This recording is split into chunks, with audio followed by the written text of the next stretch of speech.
Welcome to a one-story teller, where we bring you some of the most mind-blowing and eye-opening stories. Today, we have a tale that will leave you speechless. A black man walks into a job interview hoping for a fair shot. But the manager? A racist with a twisted sense of power. He rejects the applicant without even looking at his resume. But what happens next? Let's just say, the moment he finds out who this man really is, he goes pale. Stay with us till the end. This is a story you don't want to miss. Malcolm Johnson had spent years perfecting his craft. With degrees from some of the top business schools, experience managing multi-million-dollar projects, and a reputation for being a game-changer in the industry, he was more than qualified for the job he was about to apply for. But Malcolm wasn't just any applicant. He was a man on a mission to prove that success isn't dictated by race, but by skill, intelligence, and resilience. The company he was applying to, Regal Tech Solutions, was one of the leading firms in the tech consulting industry. They had recently posted an opening for a senior executive position, and Malcolm saw an opportunity to take his career to the next level. What he didn't know was that his application would be the beginning of something much bigger than just a job interview. Rick Coleman was the hiring manager at Regal Tech Solutions. To most people, he seemed like an ordinary businessman, sharp suit, a confident stride, and a firm handshake. But behind that professional facade was a man with deep-seated prejudices. Rick had spent years building a reputation as a tough, no-nonsense hiring manager. But what people didn't know was that he had his own set of rules when it came to hiring people. And one of those unwritten rules? He didn't hire black people. To Rick, hiring someone like Malcolm wasn't an option. It didn't matter how impressive the resume was. The moment he saw Malcolm's face, he had already made up his mind. Malcolm walked into the Regal Tech Solutions headquarters with confidence. He had done his research, prepared for every possible question, and was ready to impress. As he entered the office, he was greeted by the receptionist, who gave him a polite smile. But something in her eyes told him she had seen this scenario play out before. "Mr. Coleman will see you shortly," she said, her tone neutral. Malcolm nodded and took a seat in the waiting area. The office was sleek, modern, and filled with employees who seemed to be moving with purpose. He glanced around and quickly noticed something odd. There were barely any black employees. A few minutes later, the door to Rick Coleman's office swung open. "Next," a deep voice called out. Malcolm stood up, straightened his suit, and walked in with a polite but firm handshake.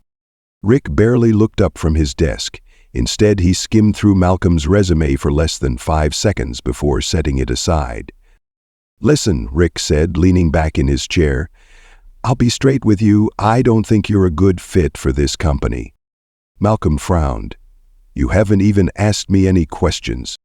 Rick sighed as if Malcolm was wasting his time. "I don't need to. I know what I'm looking for, and to be honest, we're looking for someone who fits the company's culture. You understand, right?" Malcolm knew exactly what that meant. It was the same coded language he had heard before. "You're not what we want." Still, he kept his composure. "With all due respect, Mr. Coleman, my experience speaks for itself. I've worked with Fortune 500 companies, managed high-stakes projects, and—" Rick cut him off. "Yeah, I get it. But like I said, I've already made my decision." The tension in the room was thick. Malcolm could feel the disrespect in every word. Rick stood up, signaling that the conversation was over. "Good luck elsewhere." Malcolm simply smiled. "Thanks, you too." With that, he turned and walked out.